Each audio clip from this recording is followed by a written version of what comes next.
ஆனாலும் வெள்ளியைப் போல் அல்ல, ஆனாலும் வெள்ளியைப் போல் அல்ல, உபத்திரவத்தின் குகையிலே உன்னை தெரிந்து கொண்டேன். உபத்திரவத்தின் குகையிலே உன்னை தெரிந்து கொண்டேன் என்று தேவன் தம் ஜனத்திற்கு சொல்கிறார். I have chosen you in the furnace of tribulation. தேவன் தெரிந்து கொள்ள விரும்பும் பொழுது அவர் புடமிடுகிறார். புடமிடுவதன் காரணம் யாதெனில் புறம் தள்ளிட அல்ல, வேண்டாம் என்று ஒதுக்கிவிடவும் அல்ல,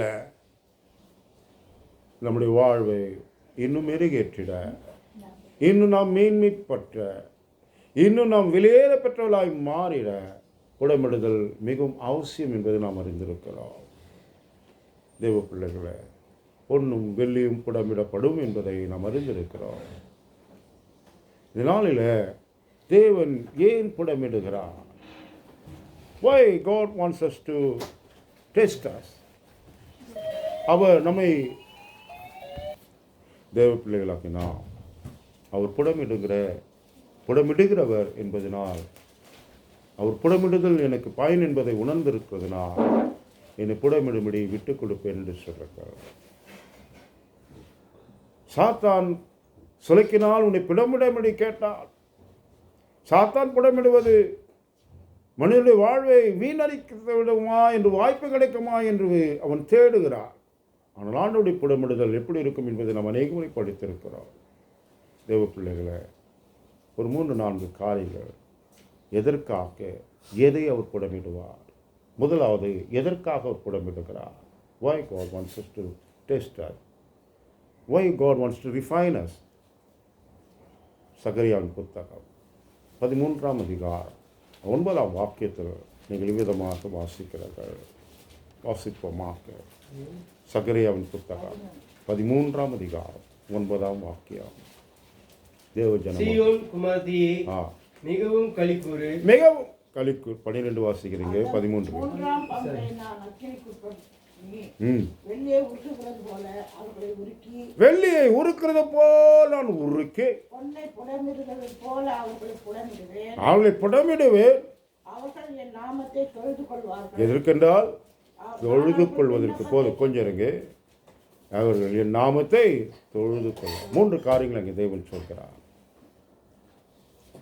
புடமிடுவதன் காரணம் புறந்தல்ல அல்ல என்பதை முன்பே நான் உங்களுக்கு சொன்னேன். புடமிட்ட பின்பு அவர்கள் தொழுது கொள்வதில் இருக்கிற ஆர்வம் வேறாயிருக்கும். கடமைக்காக இராது, கட்டாயத்துக்காக இராது, பேருக்காக இராது. என்னை அவள் தொழுது கொள்ள வேண்டும் என்பதை நோக்கத்தோடு தான் நான் புடமிட்டேன் என்கிறார். கர்த்தருடைய பிள்ளைகளை, அவருடைய புடமிடுதலின் காரியத்தை அவர் சொல்கிறார். அப்பொழுது அவர்கள் என்னை தொழுது கொள்வார்கள். அநேகர் புடமிட்டாக என்ன செய்கிறார்கள்? ஓடி போகிறார்கள். பிரச்சனை ரொம்ப பிரச்சனை. ஆண்டவர் நான் நெருங்கினாதான் ரொம்ப ரொம்ப போராட்டம் வருது. அமைதியாகவே இருந்துடுறேன், உலகத்தானாவே இருந்துடுறேன், உறவு பின்னே தெரிந்து கொள்கிறேன், ஆண்டவர் பரவாயில்ல நான் கடைசியாக தேடிக்கிறேன் என்று உலகத்து பின்னே ஓடிக்கொண்டிருக்கிறாங்க. இந்த நல்ல நாளின் காலையில் தேவ குடும்பங்களை புடமிடப்பட்டவன் தான் கர்த்தரை தொழுது கொள்கிறார். புடமிடுதலை உணர்ந்தவன் தான் தேவனை தொழுது கொள்வதில் ஆர்வம் வைக்கிறார். அவரை தொழுது கொள்வதற்குண்டான ஆசீர்வாதங்களை மனிதன் புரிந்து கொண்டு ஓடி வருகிறார். ஏனெனில் அவரை தொழுது கொள்ளும் பொழுதெல்லாம், அவரிடத்தில் நாம் வரும் பொழுதெல்லாம் என்னை அவர் சுத்திகரிக்கிறார் என்பது உணர்ந்தவனாய் வருகிறார். என்னை புடமிட்டு பாருமையா, வேறுண்டாக்கும் வழி எதுனா உண்டானால் அதை எடுத்து போட்டு விடுமையா. எனக்கு நித்தியம் தேவை, நிரந்தரமாய் மோடு வாழ்வது என்னுடைய வாழ்வின் ஆசை. என் வாழ்வு அதுக்கு நேராய் பயணிக்கட்டும் என்று ஒவ்வொரு நாளும், ஒவ்வொரு வேலையிலும், ஒவ்வொரு முறையும் அவரோடு போகும்போதெல்லாம் நாம் கேட்க வேண்டிய ஒரு காரியமாக இருக்கிறது. அவரை தொழுது கொள்வது ஏதோ இந்த உலகத்தின் சம்பத்துக்காக அல்ல. அவரை தொழுது கொள்வது இந்த உலகத்தில் நான் செல்வந்தனாய் என்னை காண்பித்து விடுவார் என்பதற்காக அல்ல. அவரை தொழுது கொள்வது இந்த உலகத்தில் என்னை உயர்த்தி மேன்மைப்படுத்துவார் என்பதனால் அல்ல. உண்மை செய்வார், அதில் எந்த சந்தேகம் இல்லை. அதல்ல என் நோக்கம், அதுவல்ல என்ற ஆசை. அவரை தொழுது கொள்ளுகிறவனும் ரட்சிக்கப்படுவான். பிரச்சனைகள் இருக்கட்டும், போராட்டங்கள் இருக்கட்டும், he will deliver from all the evils and calamities. அதுதான் சொல்றார். தொழுது கொள்கிற எவனும் ரட்சிக்கப்படுவான் என்று சொன்னதெல்லாம் ரோமர் 10:13 நீங்கள் படிக்கிறீர்கள். அவரை தொழுது கொள்கிற எவனும் ரட்சிக்கப்படுவான் என்றால் அர்த்தம் யாதெனில் பிரச்சனை வரும், ஆனால் காப்பாற்றப்படுவார். அநேக முறை உங்களுக்கு சொல்லுகிறேன், தேவனை தேடாதவன், தேவனை ஆராதிக்காத நல்லாதானையா இருக்கிறான், நல்லாதான் இருக்கிறான். ஒரு பிரச்சனையும் வந்தால் காப்பாற்றாங்க யாரும் இல்லை என்பதுதான் உண்மையாகும் என்று அநேக முறை உங்கள் மனதில் நான் எழுதியிருக்கிறேன் நம்புகிறேன். பிரச்சனை வராத வரைக்கும் மகிழ்ச்சி தான். பயணங்களில் ஒரு எதுவும் இல்லாதது போல தோன்றலாம், ஆனால் தேர் இஸ் நோ ரெஸ்கியூ. கர்த்தருடைய பிள்ளைகளை விடுவிக்கிறவர் நம்மோடு இருக்கிறார். விடுவிப்பா. தெளிவாய் நம்புவோம், தைரியமாக இருப்போம். அவரை தொழுது கொள்வதில் கவனம் இருக்கட்டும். தேவ குடும்பங்களை அவரை தொழுது கொள்கிற யாவருக்கும் அவர் யாராக இருக்கிறாண்டால் ஐஸ்வர்ய சம்பன்னராக இருக்கிறார். ரோமர் 10:12 படிக்கிறீர்கள். யூதன் என்றும் கிரேக்கன் என்றும் இல்லை, ஆம் எல்லாருக்கும் கர்த்தரானவர் தம்மை தொழுது கொள்கிற யாவருக்கும் ஐஸ்வர்ய சம்பன்னராக இருக்கிறார். தொழுது கொள்ளுங்க. அவர் புடமிடுகிற காரணம் எதென்றால், என்னை சீராய் வந்து தொழுது கொள்ள நான் விரும்புகிறேன். ஐ டெஸ்ட் யூ. இந்த காலையில் சேர்க்கணுன்னா டெஸ்ட் வைக்கிறான். என்னங்க படிச்சுக்க, என் பிள்ளை நல்லா தான் இருக்குவான், படிக்குவான், நீங்கள் என்ன வேணுங்க என்றெல்லாம் இல்லை. நாங்கள் ஒரு டெஸ்ட் வைக்கிறோங்க, இது குவாலிஃபிகேஷனாக இருக்க பார்ப்போம், அதுக்கப்புறம் சேசுங்க உங்கள் பிள்ளையை பற்றின்வான். அப்படி தானே சொல்கிறா. நீங்கள் ஆண்டவர் கேட்குறா, நான் என்னை தொழுது கொள்ளணும் தான், ரைட். ஃபர்ஸ்ட் ஐ இப்போ டெஸ்ட் யூ. உபத்திரம் வந்தால் எப்படி இருக்கிறார்? தேவ பிள்ளைகளை, தேவ குடும்பங்களை உபத்திரத்தின் குகையில் ஒன்று தெரிந்து கொண்ட. உபத்திரம் வரும்பொழுதும், போராட்டங்கள் வரும்பொழுதும், பிரச்சனைகள் வரும்பொழுதும் என்னை தொழுது கொள்வதற்குண்டான ஆர்வம் யாது? என்னை தொழுது கொள்வதற்குண்டான உற்சாகம் யாது? உற்சாகமானதோடு சேவி. இதுதான் பவுல் மன்னிகள் தாவீது தன் மகன் சாலமோனுக்கு சொல்லும் வார்த்தை. நான் இரவு பகலும் கண்ணீரோடு கூட கர்த்தரை சேவித்தேன். இதுதான் பவுலுடைய சாட்சி. அதனால் ஆண்டவருடைய பிள்ளைகளை அவரை சேவிப்பது எளிதல்ல. அவரை சேவிக்க ஜனத்துக்கு எத்தனை பிரச்சனை கொடுத்து பின்வாங்க செய்ய விரும்ப முடியுமா என்று பார்க்கும் சத்துருவோடு கூட போராட்டம் என்பது தொடர்ந்து கொண்டு இருக்கிறது. The struggle we have to fight against Satan because we need to glorify God. அன்றைய பிள்ளைகள் இந்த காலவேளையில் என்னை அவரை புடமிடுகிறார். வெள்ளியை போல நான் புடமிட்டேன், பொன்னை போல அவர்களை புடமிட்டேன். அப்பொழுது அவர்கள் என்னை தொழுது கொள்வார்கள். தேவ பிள்ளைகளை அவரை தொழுது கொள்வதற்கு நாம் காரணத்தை தேடிக்கொண்டுள்ள காரணத்தை புரிந்தவர்கள். புடமிடப்பட்டவன் தான் வந்து தொழுது கொள்ளணும்னு அவர் விரும்புகிறார். யாருன்னா தொழுது கொள்ளட்டும், எப்படின்னா தொழுது கொள்ளட்டும் என்பதல்ல. He wants some peculiar people for to serve him. அவரை தேடி தொழுது கொள்வனுக்கு அவருக்கு ஒரு குணாதிசயம் இருக்கணும் விரும்புகிறாங்க. எப்படின்னா இருப்பா, சர்ச்சு கரெக்டாக வந்துரு என்று அல்ல. God has some reason to do that. அவைகளை நாம் புரிந்து கொள்ள வேண்டும். 960 நேற்று ஒரு சகோதரியுடைய கம்ப்யூட்டரை சரி பண்ணுவாங்க போயிருந்தேன். சில சாஃப்ட்வேர்ஸை இன்ஸ்டால் பண்ணேன். சார் இது கீழே கட்சியது பொண்ணு கேட்கணும், மோந்திரம் இது பொண்ணை பார்த்து சொல்லு. நான் என்ன பொண்ணை பார்க்கும்போது அது கவரிங் மாதிரி இருக்குது, ஆனால் முத்திரை இருக்குது. நான் சேட்டுக்கிட்ட போய் நீ பொண்ணான்னு கேட்டால் கௌரின்னு சொல்லி அனுப்பிச்சி விட்ருவான். கொஞ்சம் யார்கிட்ட பார்த்து பண்ணு. நான் இப்போ இருக்க தங்க விலைக்கு எல்லாருக்குமே இருக்குது. மோந்திரம் அது ஒரு கால் சவரனாக இருக்கும். மெய்யா கால் சவரனாக இருந்தால் கவரிங்காகவும் இருக்கலாம். பார்த்தா கவரிங் மாதிரி ஒன்றும் அவ்வளோ தெரியல. கீழே மண்ணில் கிடந்தது எடுத்துன்னு வந்தாங்க. என் பொண்ணு, என் அண்ணன் பொண்ணு எடுத்துன்னு வந்தா. சார்கிட்ட காண்பிக்கலாம், கேட்கலாம். சாரிக்கு நம்ம தெரியும், புடமிட வேண்டியது. பொண்ணு என்ன பட வேண்டும்? புடமிடப்படும். தோற்றத்துக்கெல்லாம் பொன்னாய் தான் விளங்கும். புடமிட்டால் தான் புரியும் பொன்னா அது பித்தளையாது. புடமிட்டால் தான் தெரியும் பொன்னா அது பித்தளையா. அதனால் தான் ஆண்டவர் புடமிடுகிறார், காண்பிக்கிறார். நீ என்னை தொழுது கொண்டது காரணத்தை சொல்கிற பற்றியா? நீ தொழுததெல்லாம் இது விஷயத்துக்கு தான் முடிய எல்லாம் தீர்ந்த பிறகு மறந்துட்டிய. பிரச்சனை வந்தபோது என்ன பிளாஸ்டிங்கு, என்ன சப்பம், என்னப்பா நானே பாய்ந்துட்டேன்டா, இவ்வளோப்பா இவன் தொடருமா என்றா அப்புறம் என்பி இருக்கு. தேவ பிள்ளைகளை என்றும் நாம் அந்த காரியங்களை காண்பிக்க வேண்டும் என்று விரும்புகிறார். அதை நாம் கீழே படிக்க போகிறோம். முதல் காரியம் அவர் புடம்பிட்டது எதற்காக என்றால் அவரை தொழுது கொள்ளணும். அவரை இரண்டாவது வேகமாய் போகலாம். வாசிப்போம். அதே புத்தகம் தான், அதே 13 தான். 9 படிச்சுங்க, விட்ட பகுதியிலிருந்து வாசிங்க, 3 தொடர்ந்து வாசிக்காதீங்க. அடுத்தவர் சொல்கிறார், தேவ பிள்ளைகளாகி நாம் நமது வாழ்க்கையில் மறந்து போக வேண்டாம், அப்பொழுது அவர் விண்ணப்பத்தை கேட்பேன். 13:9 தான். சகரியா இல்லை ஜனமென்று நான் சொல்லுவேன். இல்லை, மேலே இருக்கு பிதர். அப்பொழுது கர்த்தர் பூமி என்னங்க அங்கே தான் இருக்கிறீங்க, கவனிங்க. 13:9 கவனிங்க. நம்ம இது ரெக்கார்ட்லாம் இருக்குது, ரொம்ப ஆமாம், அங்கேயே தான் இருக்கிறீங்க. அப்புறங்க அது 2வது பாயிண்ட் விட்டுட்டு எங்கெங்க போனீங்க நான் கேட்டேன். அவர்கள் என் நாமத்தை தொழுது கொள்வார்கள், நான் அவர்கள் விண்ணப்பத்தை கேட்டேன். கேட்பேன். அங்கே நில்லுங்கன்னு ஒன்று ஒன்றா ஸ்டெப் பை ஸ்டெப்பாக போங்க, அவசரப்பட வேண்டாம். டைம் நல்லாவே இருக்கு. தேவ பிள்ளைகளை அவர் விண்ணப்பத்தை நான் கேட்பேன். புடமிட்ட பின்பு நீங்கள் கேட்கும்போது அவர் கேட்குறார், உடனே காரணம் என்ன, அவ்வளோ பொறுமையாக சகிச்சாயா. நான் அநேக முறை சொல்கிறேன், எங்கள் அப்பா கிட்ட அடி வாங்குறதுல அதிகம் நான், ஆனால் அடி வாங்கினது ரொம்ப சந்தோஷம்தான். வலி இருக்குயா, பிரச்சனைலாம் இல்லைல்ல. அடித்த பின்பு காசு கொடுப்பார், இன்னும் போய் சாப்பிட்டு வா, வாங்கிக்கோ. ஏன்னா அவருக்கு ஒரு தாக்கம், என்னது அடிச்சிட்டோம், பிள்ளை அடிச்சிட்டோம். ரைட், அது போல தான் ஆண்டவர் சொல்கிறார். அதை சகித்த போது இகத்தின் தகப்பனே இறங்கும்போது பரத்தின் தேவன் எவ்வளவா இறங்குவார். உங்கள் விண்ணப்பம் எதுவாக இருக்கட்டையா கேட்பார். புடமிடுவதில் நீங்கள் உங்களை விட்டு கொடுக்கும்பொழுது, புடமிடப்பட்ட போது, நீங்கள் பரிசோதிக்கப்படும் போது, நீங்கள் பொறுமையாய் சகிக்கும் பொழுது, உங்களுக்கு தீமைகளெல்லாம் எடுக்கப்பட்ட பின்பு உங்கள் விண்ணப்பம் கேட்கப்படும். ஏன்னா அத்தனையும் தடுத்து வச்சிருந்தான். தடுத்து வைத்திருக்கின்ற சத்துருடைய தந்திரங்களில் அதெல்லாம் நீக்குவதற்காக தான் புடமிட்டார். உங்கள் விண்ணப்பம் வந்து எட்ட முடியலப்பா, வந்து நிறுத்துறான்.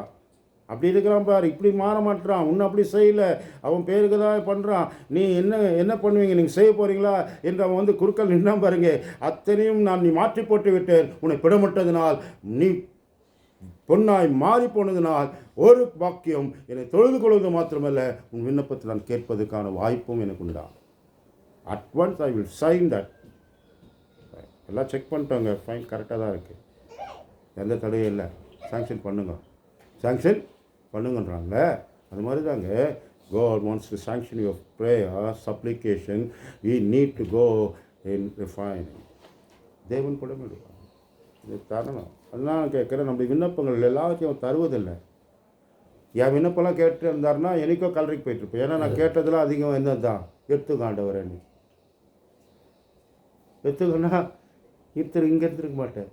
கேட்கல அவர், நான் எல்லாத்தையும் கேட்க மாட்டார் என்பது எனக்கு நல்லா தெரியும். அதனால இடம் குடும்பம் கேட்காதீங்க என்பது அதான் அர்த்தமாகும். ஆனால் அனைத்தும் கேட்கலைங்க நம்மளுடைய விஷயங்கள்லாம். அவருக்கு தெரியும் எப்போ எதை கேட்கணும், எப்போ அதை கேட்டு செய்யணும். நீங்கள் கேட்குற நாள் நான் செய்யணும் நீ விரும்பாதே, நான் அதுக்கான ஒரு நேரம் வச்சுருப்பேன். அந்த நேரத்துக்கு காத்திருந்தவன் ஒரு நாள் வெட்கப்பட்டு போவது இல்லை. அதனால் என் விண்ணப்பம் ஒரு நாளும் தள்ள மாட்டான். It's all in is table. அவருடைய மேஜையில் இருக்கிறது. என் விண்ணப்பெல்லாம் அவருடைய மேஜையில் இருக்குது, என் ஃபைல்ஸ் எல்லாம் அவருடைய மேஜையில் தான் இருக்குது. He will sanction when the days come, but I need to understand God wants to refine me for to get that. நான் கேட்ட அந்த விண்ணப்பம் பெறுவதற்கு என்னை அவர் புடமிட்டு கொண்டிருக்கிறார். நான் புரிந்து கொள்கிறேன் ஐயா. நான் புடமிடப்படுகிறவனாய் தான் இருக்கிறேன். எப்போனா ஒரு நாள் அல்ல, நித்தம் ஒரு புடமிடுவார். ஆனுவல் டெஸ்ட்டு மாத்திரம் இல்லை, அதுக்கு முன்னால் நிறைய டெஸ்ட்டு இருக்குல்ல. ஞாயிற்றுப்பில் தான் எத்தனை போய் இல்லை, நமக்கு இங்கே டெஸ்ட் நடந்துன்னு தான் இருக்குது. அந்த டெஸ்ட்டை நம்ம புரிஞ்சுக்கொள்ளணும். அது மந்த்லி டெஸ்ட்டாக, அது மிட்டமா, அது ஆஃபேலியா, கோட்டேலியா, இதெல்லாம் உங்களுக்கு தெரியும். ஆனால் நம்முடைய ஜீவிதத்தில் அனைவரும் இந்த சோதனை பற்றி நான் பேசியிருக்கிறேன். ஆனால் மீண்டும் இந்த நாளில் ஜெபத்தோடு இருப்போம். அவர் புடமிடுகிறார். நம்முடைய விண்ணப்பத்தை அங்கீகரிக்கணும்னு தான், கேட்கணும்னு தான். ஆனால் புடமிடவே விட மாட்டேன், ஆனால் என் காரியெல்லாம் நடக்கணும். இதுதான் அநேக சராசரி மனுஷனுடைய விருப்பம். கிறிஸ்தவர்கள், ஆவிக்குரியவர்கள், தேவ பிள்ளைகள் அதை உணர்ந்து கொள்வோம். அவர் கேட்டதைக்கு முன்னே செக் பண்ணுவார்.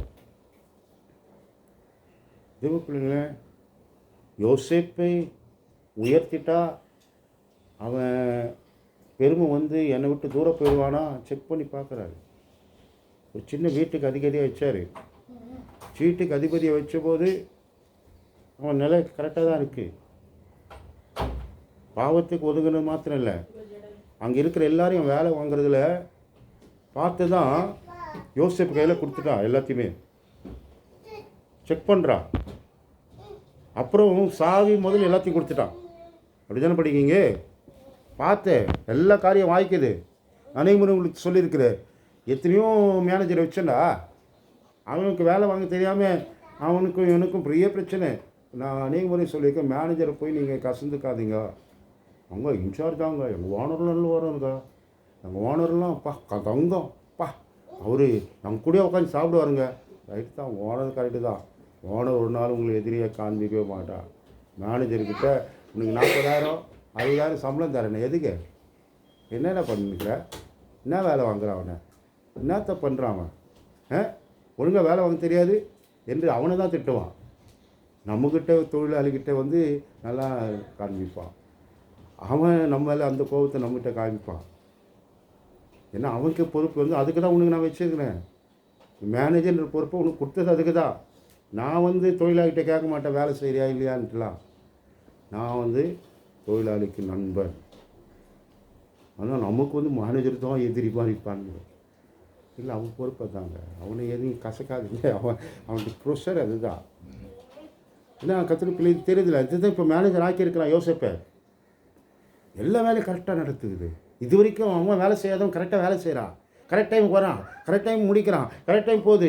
அப்பா போடா, இனிமேல் எனக்கு எந்த பிரச்சனையும் இல்லை, I will give you everything. அப்போது உங்களை உயர்த்துக்கு கர்த்தர் புடமிடுவார். உங்கள் காரியங்கள் நடக்கணும். ஆண்டவரே, நான் எப்போயா இன்னைக்கு என் சகோதரலாம் என் காலில் வந்து விழுவான் எதிர்பார்த்துருந்தான், ஆனால் எனக்கு தெரியாது. ஆனால் அவன் சொல்லிட்டான், என் சகோதரலாம் என் காலில் வந்து விழணும், அதுக்கு தான் நான் உண்மை தேடுறேன். அது இல்லை அவனுடைய ஆசை. வந்து விழுந்தார்கள். ஆனால் பத்தியா நிறைவேற்றி சொன்னா, அப்படியா சொன்னா, இல்லைடா நடக்கும்னா, அவ்வளோதான். அதனால் அதுக்கு தான் நான் காத்து நிற்கிறேன், என் சகோதரலாம் என் காலில் வந்து விழணும், அது வரைக்கும் என்னை கர்த்தரை பிடிச்சிக்கிறேன். அதுக்கெல்லாம் அவருடைய பிரித்தல், அதுதான் பரிசோதிக்கிறாங்க. சின்ன உயர்வு வந்தால் என்ன பண்ணுறான், என்ன ஆகும் அவன் நிலை. தேவ பிள்ளைகளை அவருடைய விண்ணப்பத்தை கர்த்தர் தள்ளவில்லை. அவருடைய ஆசை, அவருடைய ஆதங்கம், அவருடைய விருப்பம், அவருடைய ஏக்கம், அவருடைய காரியங்கள் எல்லாம் தேவனுக்கானது என்பதை பயணிக்கிறார், ஆண்டவர் காண்பிக்கிறார். தேவ பிள்ளைகளை, உங்கள் விண்ணப்பம் அங்கீகரிக்கப்படுவதற்கு முன்னே என்ன படப்படுவீர்கள், புடமிடப்படுவீர்கள். விரிவாய் பேச என் கையில் நேரமில்லை. நாம் எதற்காக என்பது மாத்திரமல்ல, எதை சோதிப்பார் என்பதை நாம் படிக்க வேண்டும். எதை சோதிப்பார், அங்கே கொஞ்சம் அதிக நேரத்தை நாம் செலவழிப்போம். மூன்றாவது, அங்கே தான் நிற்கிறீர்கள். 13:9 அப்பொழுது அவருடைய ஜனம் என்பேன். அப்படிதான் படிச்சு, அப்பொழுதுதான். சும்மா இருக்கணும், குட்டியெல்லாம் என் ஜனம் சொல்ல மாட்டேன்றாரு. சும்மா இருக்கணும், குட்டி என் ஜனம் சொன்னால் பிரச்சனை தான் வரும். ரோட்டில் போகிறவங்களும் என் புள்ளன்னு சொன்னீங்கன்னா அவன் பண்ணுற எல்லாம் அட்டகாசத்துக்கும் நீங்கள் தான் ஜவாப்தாரி. நீ தானே உன் புள்ளன்னு சொன்ன, அப்படியா இருக்கும் உன் புள்ள, இப்படியா நடக்கும், போயோ இது மாதிரிலாம். அப்போது நம்முடைய பிள்ளைகள் அந்த சமுதாயத்துக்கு அனுப்பும் முன்னே நாம் அவர்களை செயலாக்க வேண்டும், சரியாக்கி கொள்ள வேண்டும், அவர்கள் நம் பேர் வாங்க வேண்டும் என்று நாம் எவ்வளோ விரும்புகிறோமோ அதுக்கு ஒரு படி மேலே தான் நான் சொல்கிறேன். அப்போது தான் என் ஜனம், நீ புடமிட்ட பிறகு தான் நான் எத்தனை உலக போய் சொல்லுவேன், என் ஜனம் இல்லை. ஆனால் நாம் சொல்லுவோம், நான் அவளுடைய ஜனம் இல்லை, அவர் சொல்ல வேண்டும் என்று விரும்புகிறா, அது எப்போதும் விரும்புகிறா. ஆனால் அதுக்கு முன்னே நம்மை புடமிடுகிறா, மறந்து விட வேண்டாம். நான் ஆபிரகாமின் தேவன், ஈசாக்கின் தேவன், யாக்கோபின் தேவன் என்று சொல்ல வெட்கப்படவில்லை. என்னப்படவில்லையா, வெட்கப்படவில்லை என்றார். ஏன் காரணம், புடமிட்டு பார்த்தார். இவர்களெல்லாம் சும்மா ஒன்று திடீர்னா அவங்க முப்பிதாக்கள் தேவன் என்று சொல்வதுக்கு இல்லை. அப்படி அவர் சொல்ல வெட்கப்படலைன்னா காரணம் என்றால், they have been tested from all points of their life. They proved themselves. அவர்கள் சோதிக்கப்பட்டு பொன்னாக விளங்குவினார்ல யோபு. அதுபோல் தேவன் புடமிட்டு உங்களை சோதித்து பார்க்கும் பொழுது பின்பு தான் தேவன் நீங்கள் தொழுது கொள்ள முடியும். 2, அவருடைய விண்ணப்பம் கேட்கப்படும். 3, நீங்கள் அவருடைய ஜனம் என்று சொல்வேன், நான் அவருடைய தேவன் என்றும் சொல்வேன். கர்த்தருடைய பிள்ளைகளே, இதெல்லாம் சும்மா இல்லை ஆண்டவருடைய ஜனங்கள். அதனால் அவர் சோதிக்கிறார். எதையும் அவர் சோதிக்கிறார் என்றால், முதல் காரியமாக படித்தோம். யாக்கோபின் நிருபம் 1 அதிகாரம் 2-3 வாக்கியம் காலையில் நாம் வாசித்தோமே. Book of James chapter 1 verses 2 and 3. நீங்கள் பலவிதமான சோதனைகள் அகப்படும் போது உங்கள் விசுவாசத்தின் பரீட்சையானது பொறுமையை உண்டாக்கும் என்று அறிந்து. விசுவாசம் பரீட்சிக்கப்படும், விசுவாசம் சோதிக்கப்படும். தேவன் சோதித்தால் எதுதான் சோதிப்பார்? விசுவாசத்தை சோதிப்பார். எதை சோதிக்கிறார் என்றால் உங்கள் விசுவாசத்தை தான் சோதிப்பார். எதுக்கு விசுவாசிக்கிறார், எதற்காக விசுவாசிக்கிறார், எந்த நோக்கத்தோடு விசுவாசிக்கிறார் என்று உங்களுக்கு அவர் காண்பிக்க விரும்புகிறார். டெஸ்ட் வச்ச பிறகு தான் தெரியுது, ஓ இதெல்லாம் இந்த கொஸ்டின்ஸ் இருக்கா, அவுட் ஆஃப் போர்ஷன் நம்ம சொல்லியிருந்தோம் இல்லையா, அதில் அவுட் ஆஃப் போர்ஷன் இல்லை, அது இருக்குது என்று காண்பிக்கிறாங்க. இருக்கு. அப்போ இதெல்லாம் உனக்கு தெரியல என்பது இப்போ தான் உனக்கு புரியுது. ஓ இவ்வளோ விஷயம் இருக்கா. இப்போ அதுக்காக தான் ரிவிஷன் டெஸ்ட்டு வைக்கிறாங்க. ஆளுக்கு முன்னால் வச்சு நேருக்கு நம்ம பிள்ளைங்க அவன் பார்க்குறான். இந்த ரிவிஷன்ஸ் எல்லாம் செய்தவன் கண்டிப்பாக அவன் 70க்கு மேலே எடுக்கலாம். வெறும் ரிவிஷன்ஸை பண்ணுங்க, கரெக்டாக அவன் ரிவிஷன்ஸை மாத்திரம் எல்லாத்தையும் பாஸ் ஆகிட்டேன்னா கேரண்டி 70ன்னு ஸ்கூல்ஸ் எல்லாம் அது நான் பார்த்துருக்கிறேன். எந்த பள்ளியும் எந்த மாணவனையும் முட்டுக்கட்டையை வைக்கணும்னு விரும்பலை, விட்டுக்கட்டையாக வைக்கணும்னு விரும்பலை. They want to test them and they want to practise them to make them to shine. ஆனால் ஆண்டவர் நம்முடைய விசுவாசத்தை சோதிக்கிறார். நீங்கள் பலவிதமான சோதனையில் அகப்படும் பொழுது உங்கள் விசுவாசத்தின் பரீட்சையானது பொறுமை உண்டாக்கும் என்று அறிந்து என்ன செய்துங்கள், அதை மிகுந்த சந்தோஷமே நீங்கள். அதே அந்த டெஸ்ட்டு பார்த்தாலே கஷ்டம். என்ன ஆனால் test, class test, work test, இப்படியே தானே. நான் டெஸ்ட்டு வைக்கிறது விட்டேன். என் டைரக்டர் கேட்டால், என்ன நீ டெஸ்ட்லாம் வச்சு மார்க் போட்டியா? இல்லையா டெஸ்ட்டு வைக்கல. நான் என்ன டெஸ்ட்டு வைக்கலன்ற என்ன டெஸ்ட்டு வச்ச அவர்கிட்ட போய் சொன்னேன்னா சொல்லியால் எனக்கு தெரில. நான் பேப்பர் சைன் போட்டு கொடுத்தேன். என்ன போட்டு கொடுத்தேன்? பேப்பர் கொடுப்பீங்களா சைன் போட்டு, ஸ்கூல்லலாம் வாங்கிங்களா? எடுத்து எழுதின்னு வந்துட்டு என்கிட்ட கொடுக்குறான். நான் கொஸ்டின் கொடுத்துட்டு தான் டெஸ்ட்டு வச்சுக்கிறேன். வீட்டில் எழுதின்னு வந்துட்டு என்கிட்ட பரீட்சை கொடுக்குறான். எனக்கு கொடுக்குறேன், ஆன்சர் ஷீட்டு கொடுக்குறான். என்னடா இது கிழிஞ்சிட்டு? நான் சைன் போட்டேன் சார், கட்டும்போது கிழிஞ்சிச்சு சார்றான். நான் கொடுத்த பேப்பருக்கும் அந்த பேப்பருக்கும் நல்ல வித்தியாசமும் தெரியுது. இவங்ககிட்ட போய் நான் இவனை ஊழியக்காரன் ஆக்கணும்னா, இவன் போய் சபை நடத்த போகிறான்றான், இவன் இந்த மாதிரி இங்கேயே கோல்மால் பண்ணுறானா, இவனை நான் போய் என்ன பண்ண முடியும்? ஐயா நன்றி, இனிமேல் டெஸ்ட்டு வணக்கம், நான் கற்றுக் கொடுத்தேன், நீங்கள் எத்தனை போய் சொன்னால் சொல்லு. வேண்டாம். முன்னே நான் திரும்பியும் இந்த கோல்மால் நீ பண்ணினுக்கிறதுக்கும் அதுக்கு நான் மார்க் போகிறதுக்கும் நான் அதிகாரியில் நான் வேலையும் செய்யலப்பா. அதோட டெஸ்ட்டே வைக்கலை நான். இதுதான் உண்மை. ஆனால் அவருக்கு தெரியாது டைரக்டருக்கு. என்ன நீ டெஸ்ட்டு வைக்காமல் என்னத்தை பண்ண, நான் எப்படியா அவனை அனுப்பேன், எதனா அனுப்பிச்சி விடுங்க, எனக்கு தெரியல. அதெல்லாம் கடைசி என் பேட்ச். தேவ பிள்ளைகளை மறந்து போக வேண்டாம். நான் உங்களுக்கு சொல்ல வந்த காரியம் என்னவென்றால், உங்கள் விசுவாசம் பரீட்சிக்கப்படும், உங்கள் விசுவாசம் சோதிக்கப்படும். தேவ பிள்ளைகளே, விசுவாசம் சோதிக்கப்பட்டது என்பதை எத்தனை முறை நாம் பார்க்கிறோம், எல்லா அலையிலும் பார்க்கிறோம். கோலியாத் என்ற ஒரு மனிதனை தேவன் முன்னிறுத்தின போது தான் ராஜாவுக்கு விசுவாசம் இல்லைன்னு தெரிஞ்சிச்சு மக்களுக்கு. அது வரைக்கும் ராஜா முதல் ராஜா, நான் இப்படிப்பட்ட ராஜா, இப்படின்னா தலையில் கொம்பெல்லாம் வச்சு டான்ஸ் ஆடிந்தான். முதல் ராஜான்னா என்னங்க சும்மா வாங்க. கோலியாத் வந்து நின்றும் போது தான் தெரியுது, சொல்லியிருப்பான்ல ராஜாவே ஒன்றும் தெரியல, என்ன இது 40 நாளாக வந்து பேசினுங்கிறான். என்ன பண்ணுவாங்க, என்ன பண்ணுவாங்க? அமைதியாக கத்திட்டு போட்டோம் விட்றான், அப்படி தான் இருக்கிறான். நானும் சொல்லிட்டேன், நான் தானே கூட சொல்லிட்டேன். அவன் கத்திருக்காரங்களா விட்றா, அவன் எவ்வளோ நாள் கத்துட்டான், அப்புறம் ஓஞ்சி போயிடும், அப்படியே போயிடும். இல்லை, அப்போ விசுவாசம் என்ன இல்லை என்பதை புரியுது. தைரியம் இல்லை, நம்ம எதிர்த்தா ஜெயிச்சிடலாம், எதிர்த்தமாக நிச்சயம் ஜெயிக்கலாம் என்ற தைரியம் அவளுக்குள்ளே வரல. ஒரு மெய்ப்பனுக்கு வந்திருக்கு. யாருக்கு வந்திருக்கு? மெய்ப்பனுக்கு. விசுவாசத்தோட தைரியம் இருக்குது. தேவ பிள்ளைகளை வாசிப்போம். 1 பேதுரு 1 அதிகாரம் 7 வாக்கியம் தொடங்கி. அழிந்து போகிற பொன் அக்கினியால் சோதிக்கப்படும், அதை பார்க்கலும் வெளியேற பெற்ற உங்கள் விசுவாசம் சோதிக்கப்படும். உங்களுக்கு மகிழ்ச்சி, அப்போதான் புகழ்ச்சி கனம் வரும். நம்ம பிள்ளை எவ்வளோ யோபை சோதிச்சு பார்த்து காமிச்சாரு.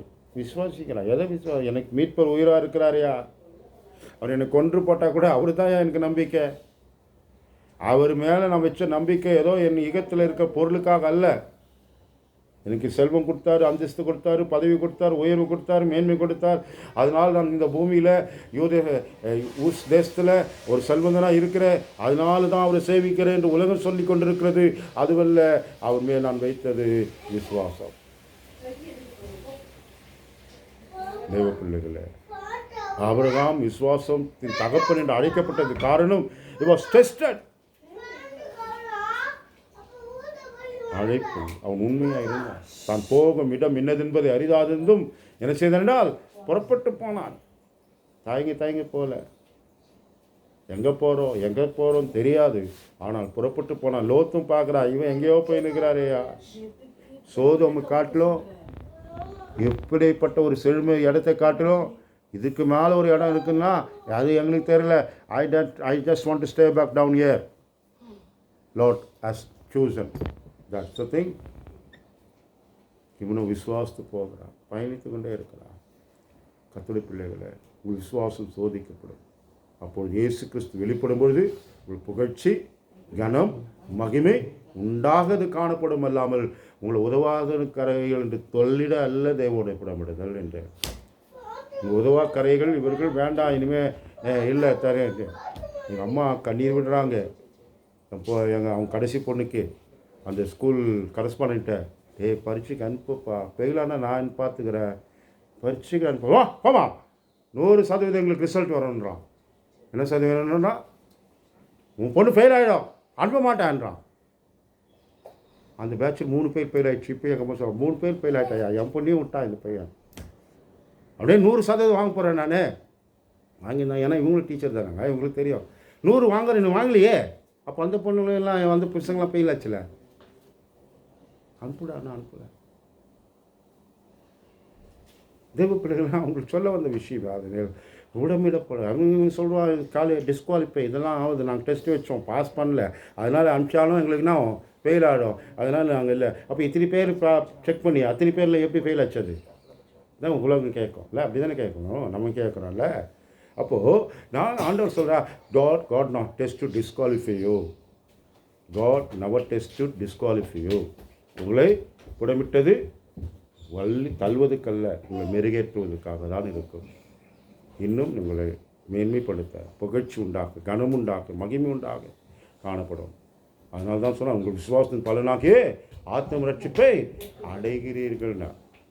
தேவ பிள்ளைகளை, விசுவாசம் சோதிக்கப்படும் பொழுது விசுவாசத்தை இன்னும் மெருகேற்றிக் கொள்ள பழகிக் கொள்ளுங்கள், உறுதியாக்கிக் கொள்ளுங்கள், தெளிவாக்கிக் கொள்ளுங்கள். விசுவாசம் சோதிக்கப்படும். எப்படி சோதிக்கப்படும்னா, ஏதாவது நிகழ்வு நான் உங்களுக்கு படித்து சொல்லியிருக்கிறேன், நம்புகிறேன். மந்தை மனதில் வைத்திருப்பீர்களானால் நம்புகிறேன். கிதியோ என்ன சோதிக்கப்பட்டா, 32,000 பேரோடு வந்தா. என்ன பேரோட? நியாயாதிபதிகள் 6லேருந்து 8 அதிகாரம் வரைக்கும் நாம் பேச போகிறோம். இந்த நிகழ்வு மாத்திரம் உங்களுக்கு வேகமாக சொல்லிவிட்டு போகிறேன். அப்போது 32,000 பேர் மீதியானை நான் உன்னை அழிக்கிறதுக்காக உன்னை அழைக்கிறேன். ஒருவனை அழிக்கிறது போல மீதியானரை உன் கையில் ஒப்புக்கொடு. ஒருத்தனை கொல்ற மாதிரி, அவ்வளோ பெரிய சாணியை ஒரே சிங்கிள் மனுஷனை கொல்ற மாதிரி நான் அவங்ககிட்ட கொண்டு போய் நிறுத்துகிறேன். என்னாண்டவர், என் குடும்பம் மனாச குடும்பத்தில் என் குடும்பம் சின்ன குடும்பம். என்ன சொல்கிறாங்க?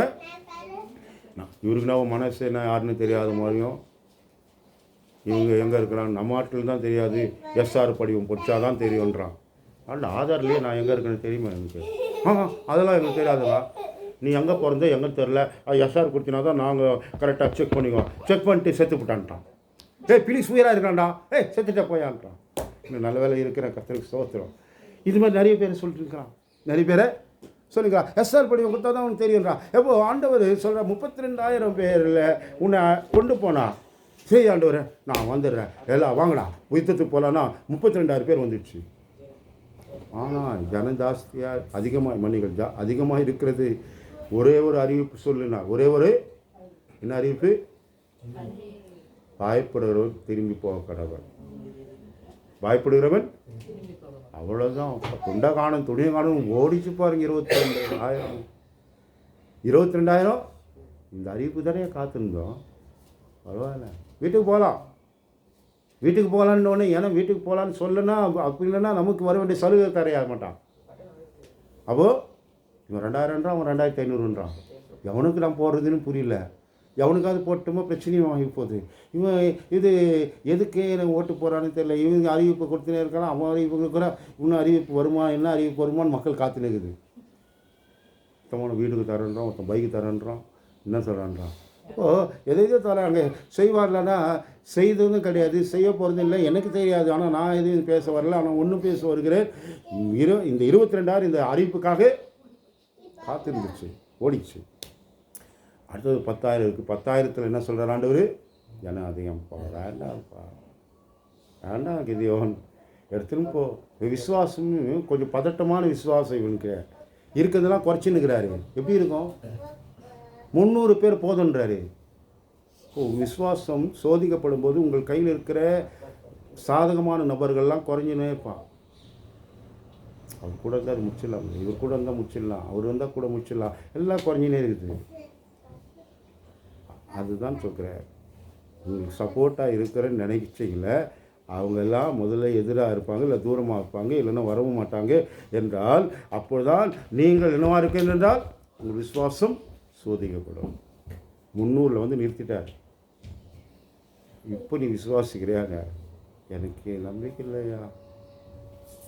அப்படி நம்பிக்கை வரலன்னா போய் அவங்க சேனையில் காத்துனுக்கிறான்ப்போ அங்கே போய் பாரு. அங்கே பூரான் போக ஒருத்தர் பேசுகிறான். என்ன பேசுகிறான்? இது பட்டயம், கிதியோன் பட்டயம், கிதியோன் என் பேர் இவனுக்கு நல்லா தெரியும், இவன் என் பேரோட தெளிவாக சொல்கிறான். இப்போ ஆண்டவர் செய்வான். வாங்கடே, வாங்க வாங்க என்ன கூப்பிட்டுன்னு போனான். வெற்றி கண்டான். வெற்றி. அதனால தான் உங்களுக்கு சொல்கிறேன், உங்கள் கையில் இருப்பதை குறைக்கப்படும். அநேக முறை நான் உங்களுக்கு சொல்கிறேன், உங்கள் தேவைகள் தேவன் குறைத்து பார்ப்பார், சோதிப்பார். யாத்ராவின் புத்தகம் 16ஆம் அதிகாரம் 4ஆம் வசனம். Exodus chapter 16 verses 4. அப்பொழுது கர்த்தர் மோசேயை நோக்கி, நான் உங்களுக்கு வானத்திலிருந்து அப்பம் வர்ஷிக்க பண்ணுவேன். ஜனங்கள் போய் ஒவ்வொரு நாளுக்கு வேண்டியதை ஒவ்வொரு நாளிலும் சேர்த்துக்கொள்ள வேண்டும். அதனால் அவர்கள் என் நியாயப்பிரமாணத்தின் படி நடப்பார்களோ நடக்க மாட்டார்களோ என்று அவர்களை சோதிப்பேன். I will test them. சொன்னார், ஒவ்வொரு நாளைக்கு எவ்வளோ கரெக்டாக சேர்க்கணுமோ அவ்வளோ சேருனார். சேர்க்குறானான்னு செக் பண்ணார். நிறைய பேர் பேராசில் சேர்த்து வச்சுச்சுங்க. என்னாச்சு? பூச்சி பூச்சி. இது செக் பண்ணுவேன் நான் அவங்கள. அதுக்கு தான் ஒன்று தந்தேன். நான் உனக்கு தந்தது எப்படி இவன் பேராசையாக இருக்கிறானா, இல்லைண்ணா அவங்களுக்கு பக்கத்தில் இருக்கணுக்கு வர கிடைக்குமா இல்லையா, அதை பற்றி அக்கறைப்படுறானா இல்லை. அது தரலாக கிடக்குது. எவ்வளோ சேர்த்தாலும் தர எல்லா வீட்டுக்குமே இருக்கும், மீதமும் இங்கே கிடக்கும். ஆனால் நான் உன்னை செக் பண்ணுறதுக்காக தான் இதை சொல்கிறேன்றார். மனப்பான்மை எப்படி இருக்கு? 6வது நாளில் என்ன பண்ணணும்? நீ 2 மடங்காக சேர்க்கணும். 2 மடங்காக சேர்த்து 7ஆம் நாளில் போகக்கூடாதுன்னாரு. வெளியே வந்து நீ என்ன பண்ணக்கூடாது? செக் பண்ணாலும் செக் பண்ணலையா அவனுங்க? பண்ணல. தோத்தான்ல தோக்கலையா? தோத்தான்ல. சில வேளையில் அவர் தருவாரா தரமாட்டாரா, இருக்குமா இருக்காதா, இதே மனசுலையே போட்டு குழப்புற நான் இன்னும் நீ விசுவாசிக்கல என்பதுன்னு அர்த்தம் தானே ஐயா. விசுவாசம் யார் மேலே இருக்கிறது? விசுவாசம் எதன் மேலே இருக்கிறது? விசுவாசம் எந்த ஆதாரத்தில் கட்டப்பட்டிருக்கு? தேவ பிள்ளைகளை மறந்து போக வேண்டாம். Build your faith upon God. உங்கள் விசுவாசம் மனுஷ ஞானத்தினால் அல்ல. எந்த ஞானத்தினால் அல்ல? வாசிங்க 1 Corinthians 2:4-5.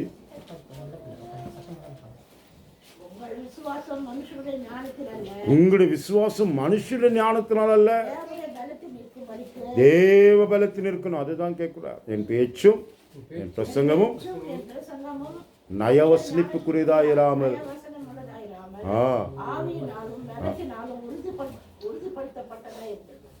என்ன இருக்கு? நயவசனிப்பு. கொடுத்துப்பார், எனக்கு நீ கொடுத்துப்பார், வீட்டுக்கு வரலன்னா அப்புறம் என்கிட்ட கேளுன்றான். ஆண்டவர் கொடுத்துப்பாருன்னா நம்ம சொல்ல மாட்டான், எனக்கு கொடுத்துப்பாருன்றான் நம்ம ஆளுங்க. இப்படிதான் நான் பார்க்குறேன். இல்லை, நயவசனிப்பு இல்லை.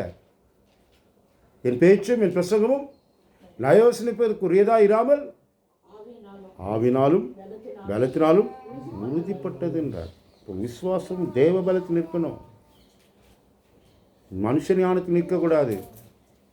மனுஷன் ஞானத்தின் விசுவாசம் ஒரு நாள் வீணாய் போய்விடும். மனுஷன் ஞானத்தில் நின்ற விசுவாசங்கள் ஏராளம் பாழாய் போனதையும் நாம் சரித்திரம் காண்பித்துக் கொண்டிருக்கிறது. இந்த காலவெளியில் ஏராளங்களை சொல்ல நான் விரும்பினாலும் வேகமாய் சொல்லிவிட்டு கடந்து போகிறேன்.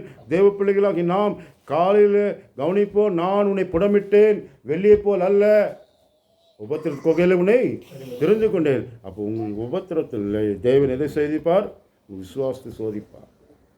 உபத்திரத்தில் நீங்கள் சோர்ந்து போகக்கூடாது. தெசலோனிக்கு சபை பார்த்து சொன்னால், இல்லை உபத்திரத்தில் நீங்கள் சோர்ந்து போகிறீங்க, இல்லை இன்னும் உறுதிப்படுங்கள். இப்படிப்பட்ட உபத்திரத்தை சகிக்க நாம் என்ன செய்யப்பட்டோம்? நியமிக்கப்பட்டவளாக இருக்கிறோம். 2 தெசலோனிக்கு 3:3 அப்படி தான் சொல்கிறார். தேவ பிள்ளைகளை மறந்து போக வேண்டாம். இந்த காலவேளையில் நான் உங்களுக்கு சொல்கிறேன், இப்படிப்பட்ட உபத்திரத்தை நாம் சகிக்க நியமிக்கப்பட்டிருக்கிறோம். So enjoy that. You have to accept that. You have to take as a granted. You have to go ahead and do that. You need to find out how your faith has been built up. உங்களுடைய விசுவாசம் எந்த அளவில் உறுதிப்பட்டிருக்குன்னு கவனிங்க என்கிறார். ஏகத்தின் காரியத்தை நமக்கு காண்பித்து சத்துரு ஏமாற்றி பார்க்க, ஏமாற்றத்துக்குள்ளே தள்ளிவிட பார்க்க, ஏமாற்றமாய் நாம் வாழ தேவன் நம்மை தேவன் நம்மை திருப்பும் பொழுது நாம் திருந்தவில்லை என்றால் வீணாக நம்முடைய விசுவாசம் என்பதை மறந்து போக வேண்டாம். காலையில் விசுவாசம் சோதிக்கப்படும். தேவன் எதை சோதிப்பார்? விசுவாசத்தை சோதிப்பார். 2வது, அவர் மேல் உள்ள அன்பை சோதிப்பார். எதை சோதிப்பார்? ரெண்டுமே கோஇன்சைடான வார்த்தை தான். விசுவாசம் அன்பில் இருக்கிறவன் தான் விசுவாசிப்பா. ஆனால் இந்த அன்பு என்பது சோதிக்கப்படும்.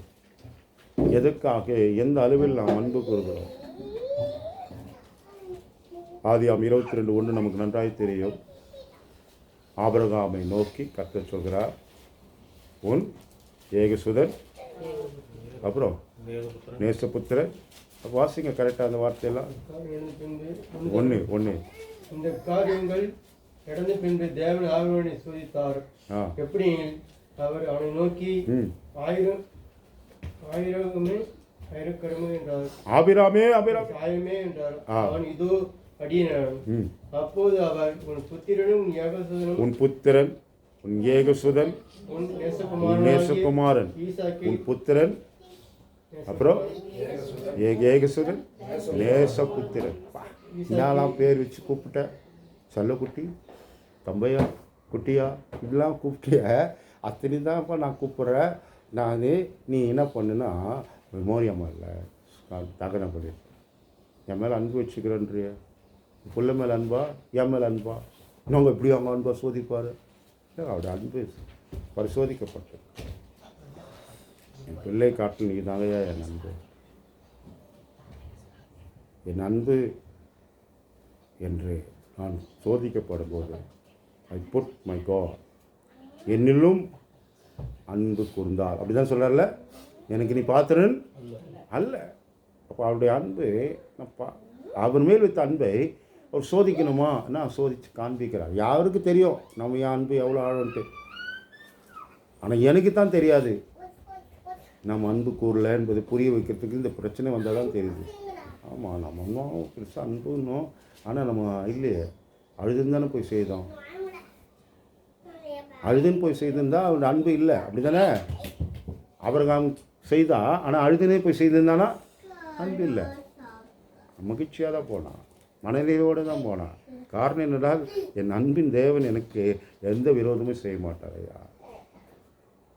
எனக்கு அவர் விரோதி இல்லை, ஆனால் விரோதம் போல தோணுது. அவர் கேட்டது இப்படிலாம் கேட்டாரே, இப்படியாவா கேட்பாரு? இவ்வளோ கொடூரமான தேவனா இதெல்லாம் கேட்பாரா? இன்னும் நான் முறுமுறுத்து கொண்டு போய் நான் என் அன்பை இழந்து கொள்ளாமல் மகிழ்ச்சியோடு செய்தார். அதனால் பிள்ளைகளை அன்பு சோதிக்கப்படும். என் மகன் யோசேப்பு உயிரோடு இருக்கிறானா? அவரை போய் காண்பேன். நான் மரிக்க முன்னே அவரை போய் காண்பேன். இதுதான் யாக்கோபு சொல்லி கொண்டிருக்கிறார். நான் மரிக்க முன்னே எனக்குமே போய் அவனை காண்பேன். 45 கடைசி வாக்கியங்கள் இதுதான் சொல்லுது. அது அவன் 45 கடைசி வாக்கியம். என்னது வெளியே வந்து பார்த்தா ஃபார்ச்சுனர் நிற்குது, லிமோன்ஸ் நிற்குறானுங்க. அந்த கார் பாரு, அந்த கார் எவ்வளோ தெரியுமா டாடி? 1.5 இது நம்ம பிள்ளை இது அந்த கார்ட்டே எதுக்குடா அப்படி இல்லை அதெல்லாம் தெரிஞ்சுக்கலாம். அவனுக்கு இதை தூண்டி விடுற யாருன்னா எங்கள் அக்கா பையன். சரி இது அது பாரு ப்ளேஸ் என்னது பாரு அந்த கார் இது அது அவன் தெரிஞ்சுக்கிட்டா நம்ம பார்க்கும்போது உடனே சொல்லுவான். அது வேறு டேடி இவ்வளோ விளையாட்டு சரியா அவ்வளோ காரெலாம் வந்து நிற்கிது இப்போ விழுக்கு. யாரை? யாக்கோபை கூட்டின்னு போகிறதுக்கு வந்து பார்த்தா அவ்வளோ நிற்குது லைனு.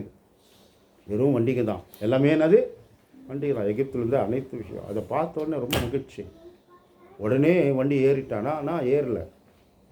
46:1 வாசிப்போம்.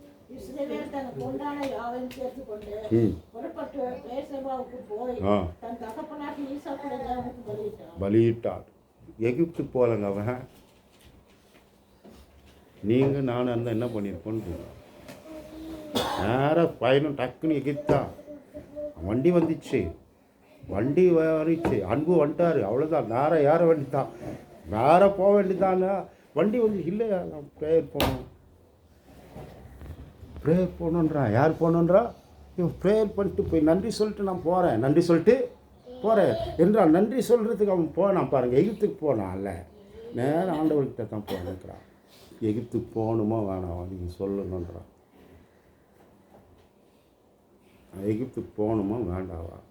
என் பிள்ளை அங்கே இருக்கிறான், உண்மைதான், அது எனக்கு சந்தேகமே இல்லை. இது அடையாளம் நல்லா தெரிஞ்சிடுச்சு. அவன் உயிராக இருக்கிறான். 22 ஆண்டுக்கு பின்னால் தான் அவன் உயிராக இருக்கிறான்றது எனக்கு செய்தி வந்திருக்கு. இவனுங்க நாடகம் ஆடினதெல்லாம் இப்போ தான் எனக்கே புரியுது. ஆனால் நான் போனவன் ஆனவன் கேட்டுனுங்கிறான். தேவ அன்பு யாக்கோபின் அன்பை பாருங்கள். யாக்கோபின் தேவன் சும்மா சொல்லுங்க. அதனால தான் சொன்னான். போய் பர்மிஷன் கேட்டு உக்காந்துக்கிறாங்க ஆண்டவர்கிட்ட. ஆண்டவர் சொல்கிறார், நீ போடா, தைரியமாக போ, நான் உன்னோடு வரேன். அன்று பெத்தேல் சொன்னார், அதே வார்த்தை தான் திரும்பி சொல்கிறார், நான் உன்னோடு வரேன், நீ திரும்பி இங்கே வர பண்ணுவேன், உன் பிள்ளை உன் கண்ணை மூடுவான், நீ இங்கே தான் அடக்க பண்ணப்படுவேன், நீ ஆசைப்படியே நான் செய்கிறேன். எகிப்தில் உன்னை கல்ற கட்ட மாட்டேன், எகிப்தில் அல்ல உனக்கு கல்ற, நீ அங்கே போய் மறிப்பாய், ஆனால் நான் உன்னை இங்கே கொண்டு வந்து அடக்கம் பண்ணுவேன். செய்தாரா? செய்தார். அதனால தான் பிள்ளையார் கேட்குறான், யாக்கோபி முடிவு போல முடிவு இருக்கட்டும்ன்றான். சொந்த தேசத்தில் என் சொந்த இனத்தோடு என் ஜனத்தோடு அவன் வாழ்க்கை ஓட்டித்து முடித்தா அந்த முடிவை அவனுக்கு தந்தது போல் எனக்கு இருக்கணும் என்றார். கத்திர பிள்ளைகளை இந்த காலையில் நான் நினைக்க சொல்ல வரவில்லை. 2, உங்கள் அன்பு சோதிக்கப்படும் பொழுது எந்த அளவில் நீங்கள் அவர் அன்பு கூறி இருந்திருக்க. அன்பு கூறுங்கள். அந்த அன்பு எப்படி இருக்கணுன்றீங்க? பவுல் எபேசியரோடு சொல்கிறார் பாருங்க. எபேசியர் 6:24 கடைசி வசனம். நம்முடைய கர்த்தராகிய இயேசு கிறிஸ்துவினிடத்தில் அழியாத அன்புடனே அன்பு கூறுகிற யாவரோடும் கிருபை உண்டாகும். எப்படி இருக்கணுமா? அழியாத அன்பு. அந்த அழியாத அன்பு இருந்தால் கிருபை தானாக வந்து விட்டு சேர்ந்துடும், கிருபை வந்துடும். இதையும் நான் தான் சொல்லின்னு அடிக்கடி, என்னது லட்சம் கேட்டுனுக்காதீங்க, கோடி கேட்டுனுக்காதீங்க, திடீர்னு அந்த கோடி வந்தால் கூட கடன் காட்டினா இருப்பேன், அதெல்லாம் கேட்காத. விலைவாசி திடீர்னு ஏறி நீ கேட்ட 1.5 கோடி மட்டும் 1.5 கோடி 0.5 வாங்கிச்சு பிரதர், 50 லட்சம் திரும்பி கடன் ஆயிடுச்சு. நீ கேட்ட 1.5 கோடி குத்தாரு ஆண்டவர். 1.5 கோடி கேட்கல, நான் 1 கோடி தான் கேட்டேன், 1 கோடி குத்தாரு.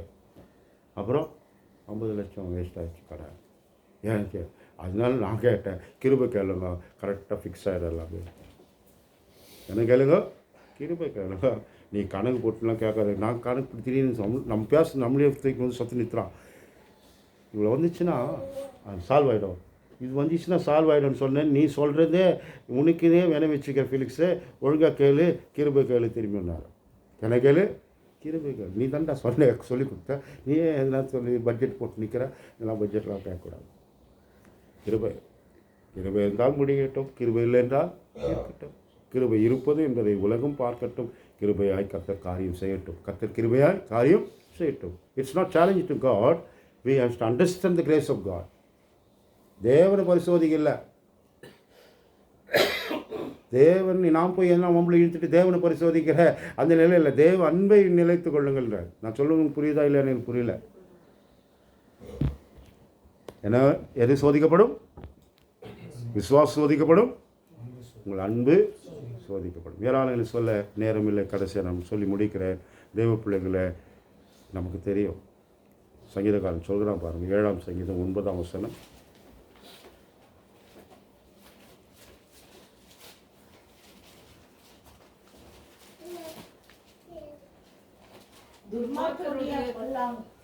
துர்மார்க்கனுடைய பொல்லாங்கை ஒழிய பண்ணும், நீதிமானை ஸ்திரப்படுத்துவீராக. நீதி உள்ளவராய் இருக்கிற தேவரின் இருதயங்களையும் உள்ளங்களையும் சோதித்தருகிறார்.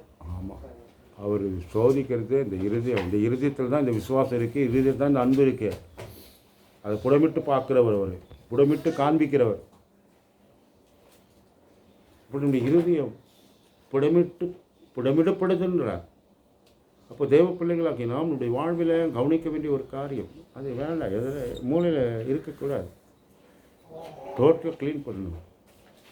ஆனாலும் ஒரு கம்ப்யூட்டரு டோட்டலாக ஃபார்மேட் பண்ணாலும் அந்த வைரஸ் எங்கேயோ போய் உட்காந்துட்டு திரும்பியும் வருது. எங்கடா வருதுன்னா, இப்போதான் டோட்டலாக பண்ணோம்.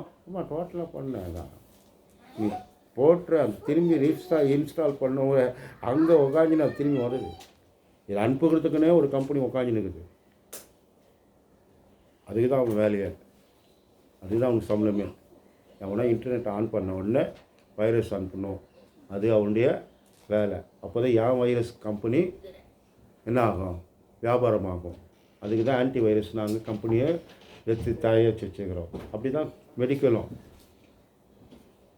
வியாதி வரணும், வியாதி வந்தால் தான் அந்த வியாபாரம் நடக்கும். இல்லைன்னா இந்த மருந்தெல்லாம் அப்படியே கிடக்கும். அது கிடக்கிறதுக்காக நாங்கள் பண்ணோம். அப்போ வியாதி வர பண்ணி என்ன பண்ணணும், அதெல்லாம் பண்ணிட்டு தான் இருக்கிறாங்க.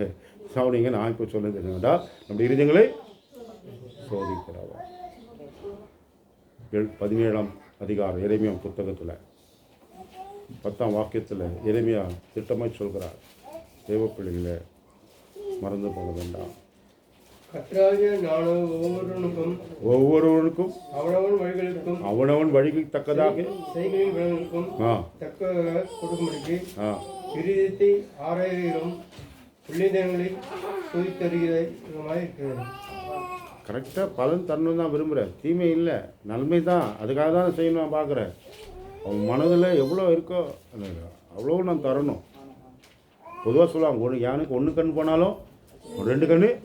அந்த மனப்பான்மை கிறிஸ்துவம் அல்ல என்று எச்ராஜா அண்டவரை அவனுக்கு பண்ண மாட்டியான பண்ணிட்டாரு.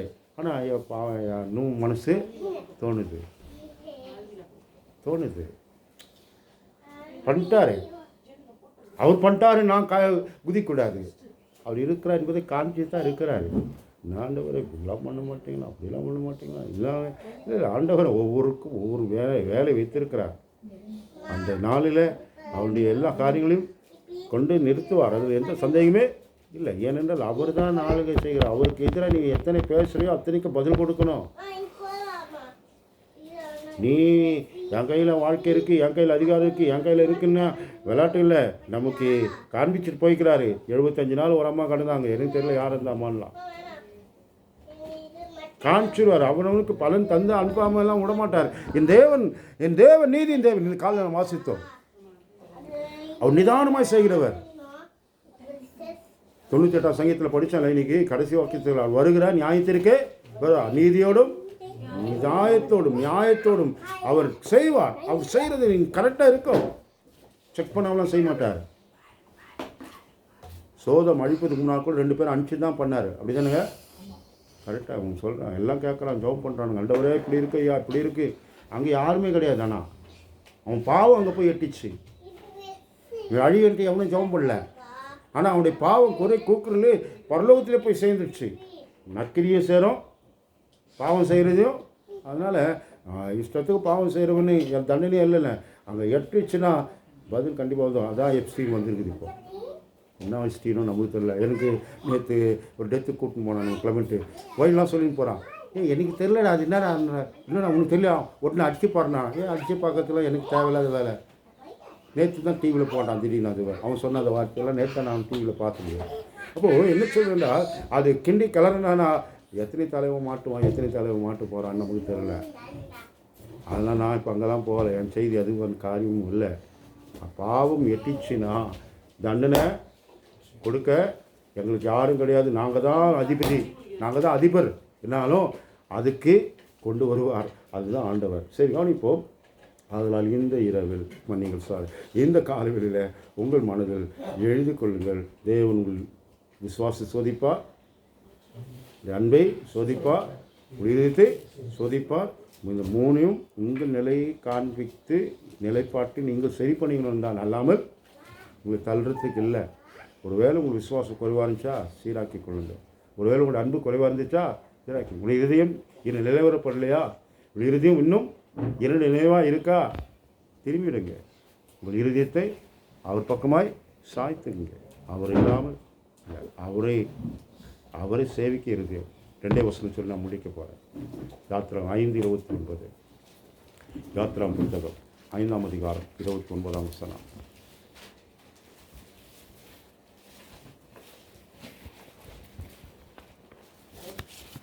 என்னாச்சு? 5:29மா 5ஆம் அதிகாரம்? அப்படியா? அப்படின்னா உபாகம் தான் மன்னிங்க. உபாகம் புத்தகம், உபாகம் 5:29. திருவ பிள்ளைகளை இஸ்ரவேலர்களோடு கூட கர்த்தர் சீனாய் மலையில் பேசும்பொழுது ஆவாசிங்க